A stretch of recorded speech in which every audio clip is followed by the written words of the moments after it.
آپ نے غلطی کی ہے، خادمہ نے رضیہ خاتون سے کہا۔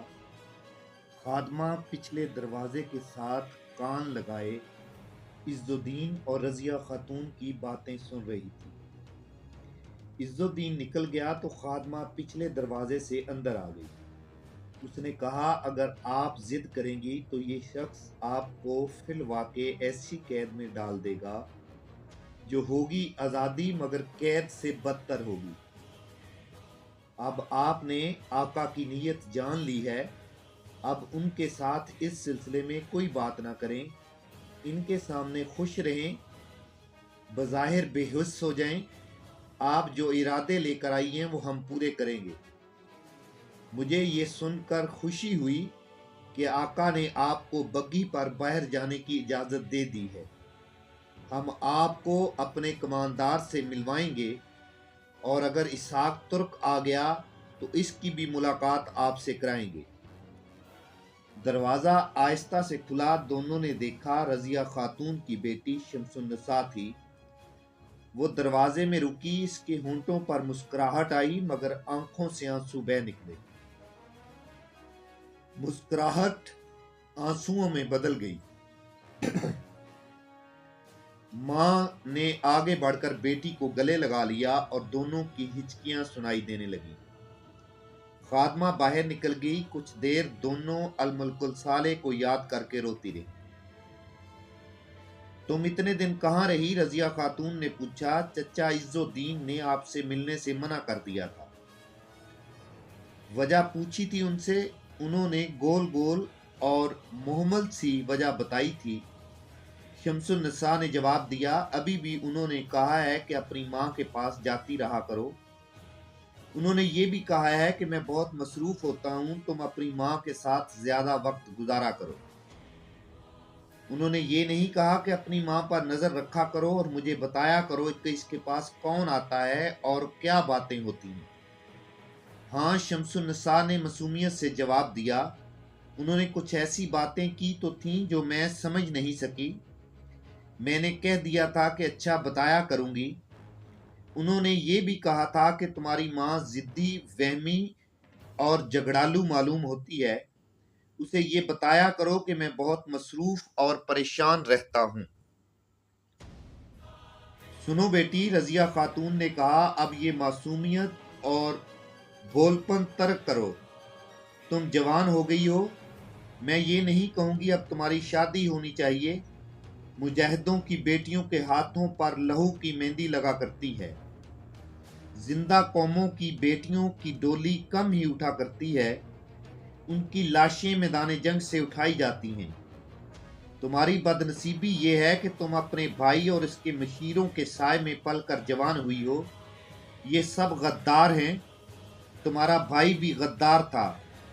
تم نے اپنے بھائی کی فوج کو اپنے باپ کی فوج اور صلاح الدین ایوبی کے خلاف لڑتے دیکھا ہے۔ تمہارا بھائی، جسے میں اپنا بیٹا کہنے سے شرمندگی محسوس کرتی ہوں، صلیبیوں کا دوست تھا، ان صلیبیوں کا دوست جو تمہارے مذہب کے دشمن ہیں۔ تمہارا باپ ساری عمر ان کے خلاف لڑتا رہا ہے۔ بھائی الصالح کہا کرتا تھا کہ صلیبی بڑے اچھے لوگ ہیں۔ شمس النساء نے کہا، وہ صلاح الدین ایوبی کے خلاف باتیں کیا کرتا تھا۔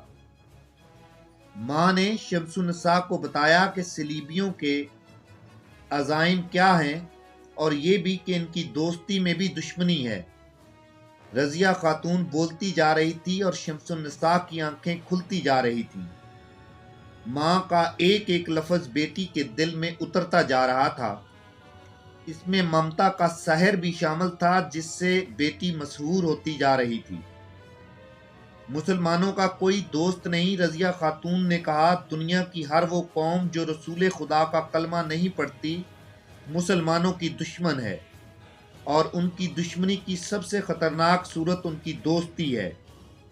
صلیبیوں نے حلب، موصل اور حرن کے امراء سے دوستی کر کے ہماری قوم کو دو دھڑوں میں کاٹ دیا۔ تمہارا بھائی ان کے ہاتھوں میں کھیلتا رہا۔ خدا اور اس کے رسول کا حکم یہ ہے کہ امت کو دھڑوں میں تقسیم کرنا گناہ ہے، کیونکہ یہ تقسیم دھڑوں کو آپس میں لڑاتی ہے۔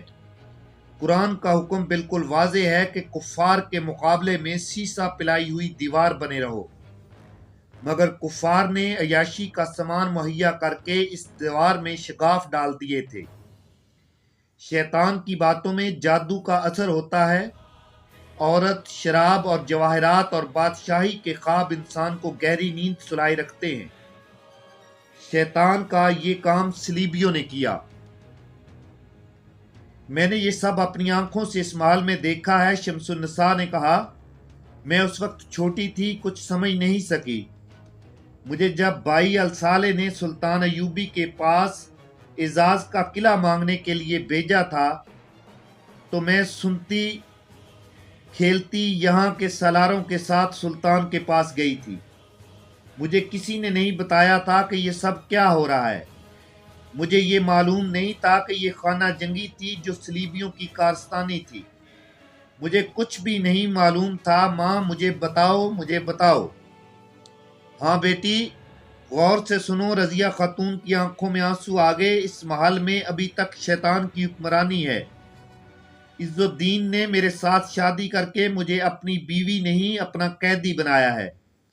میں نے یہ شادی صرف اس لیے قبول کی تھی کہ خانہ جنگی کے امکانات کو ختم کر کے قوم میں اتحاد پیدا ہو اور صلیبیوں کے خلاف محاذ آرائی کی جا سکے، مگر میں نے زندگی میں پہلی بار دھوکہ کھایا ہے، اور یہ کوئی معمولی سا دھوکہ نہیں۔ میں نے اس صورتحال میں اپنے عزائم کی تکمیل کا ارادہ اور بھی پختہ کر